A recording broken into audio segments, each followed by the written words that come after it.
Salam sejahtera untuk kita semua. Apa kabar saudaraku sekalian? Saya harap kabar kalian sehat selalu dan terhindar dari wabah virus corona yang sedang melanda negeri kita ini. Kali ini saya akan mempresentasikan tugas metodologi penelitian yang berjudul Rancang Bangun Mesin Pemecah Biji Kemiri dengan kapasitas 20 kg per jam. Penasaran dengan presentasi saya? Silakan tonton video berikut ini sampai selesai. Dan jangan lupa subscribe, like, dan share. Dan jangan lupa tekan tombol notifikasi untuk video-video berikutnya. Berikut ini saya akan mempresentasikan tugas metodologi penelitian yang berjudul Rancang Bangun Mesin Pemecah Biji Kemiri dengan kapasitas 20 kg per jam. Nama Franciscus Xaverius Bahwatun, NIM 18320037, dosen pengampu Dr. Engineering Muhammad Syamsiru. Next, latar belakang. Kemiri adalah salah satu tumbuhan yang dimanfaatkan sebagai sumber minyak dan rempah-rempah. Kemiri merupakan salah satu rempah-rempah yang menjadi bahan dalam proses industri makanan dan kosmetik. Buahnya terbentuk dengan diameter 4-6 cm. Bijinya memiliki cangkang yang sangat keras. Daging kemiri mengandung minyak 55%, berwarna kuning bagian agak kegelapan, dan mengandung racun sehingga tidak layak dikonsumsi secara langsung. Proses pemecahan kulit kemiri sebagian besar masih dikerjakan secara manual, yaitu menggunakan alat yang berasal dari kulit pelepah lontar atau kelapa bagian luar atau tipis yang dilipat di mana sekitar 5 cm dari ujung lipatan diikat. Biji kemiri dimasukkan pada lubang pelepah yang ada ujung tersebut, kemudian dipukul pada batu. Pada proses pemecah kulit secara manual dapat memecahkan kemiri sebanyak 30 kg per hari, dan kualitas yang dihasilkan kurang baik, dan isi kemiri yang dihasilkan banyak yang hancur. Next, sistem pemecah kemiri. Yang pertama, sistem pemecah dengan dipukul, yaitu cara yang paling mendekati dengan cara manual yang biasa dilakukan, yaitu dengan memukul kemiri secara langsung dengan suatu gerakan baik rotasi maupun translasi memecah dengan gerakan rotasi di mana terdapat rol pemukul yang bergerak. Kelebihan dari sistem ini adalah karena dapat didesain dengan dimensi yang kompak dibandingkan dengan sistem yang lain meskipun mempunyai kapasitas yang sama. Yang kedua, sistem pemecah dengan dijatuhkan, yaitu merupakan salah satu mekanisme lain di dalam pemecah biji kemiri. Kekurangan dari mekanisme ini adalah mempunyai dimensi yang paling besar di antara mekanisme yang lain meskipun mempunyai kapasitas yang sama. Sedangkan kelebihannya adalah karena kemiri tidak harus dipilih berdasarkan ukuran. Yang ketiga, sistem pemecah dengan dilempar, yaitu dengan pemberian gaya awal pada kemiri hingga kemiri menubruk suatu dinding hingga pecah. Kekurangan dari mekanisme ini adalah kapasitas yang tidak terlalu besar dibandingkan dengan mekanisme yang lain karena adanya peletakan kemiri yang terbatas pada sayap pelempar agar mendapat hasil yang maksimal dan dimensi yang lebih kompak dibanding mekanisme dengan dijatuhkan. Yang keempat, sistem pemecah dengan di-roll, yaitu pemecah dengan cara menekan. Next, tahapan-tahapan dalam perancangan. Yang pertama, tugas desain yang harus dipenuhi. Faktor-faktor utama yang menentukan konstruksi, bahan-bahan, jumlah produk, dan bahan setengah jadi yang harus dipertimbangkan. Yang kedua, menentukan ukuran-ukuran dengan perhitungan kasar. Yang ketiga, menentukan alternatif-alternatif dengan sketsa tangan. Yang keempat, memilih bahan yang mudah didapat seperti baja karbon yang diprioritaskan pemakaiannya. Yang kelima, bagaimana memproduksi konstruksi dan bagaimana cara membuat elemen-elemen tergantung dari jumlah produk yang akan dihasilkan. Yang keenam, mengamati secara desain dan teliti. Yang ketujuh, merencanakan sebuah elemen gambar kerja bengkel. Yang kedelapan, gambar lengkap dan elemen. Next, berikut ini bagian-bagian utama mesin pemecah kemiri. Yang pertama, kerangka mesin. Kerangka mesin terbuat dari besi siku yang berfungsi sebagai tempat kedudukan mesin dan bagian lain yang di atasnya. Gambar kerangka mesin ini dilihat dari tampak kanan. Yang kedua, corong masuk.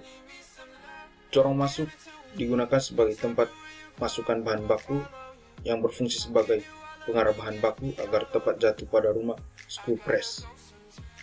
Yang ketiga, poros dan ruang roll pemecah kemiri yang berfungsi untuk menggerakkan dan mentransmisikan daya. Di dalam merencanakan poros, ada beberapa kriteria yang harus dimiliki poros. Di antaranya, poros harus tahan terhadap puntiran, lenturan, dan lendutan. Yang keempat, corong keluar. Setelah buah kemiri dipres, maka kemiri akan keluar melalui corong pengeluaran. Corong keluar terbuat dari plat aluminium dengan ketebalan 2 mm. Dari komponen atau bagian-bagian mesin pemecah kemiri tersebut digerakkan oleh daya motor penggerak yang merupakan pusat dari gerakan dalam keseluruhan sistem.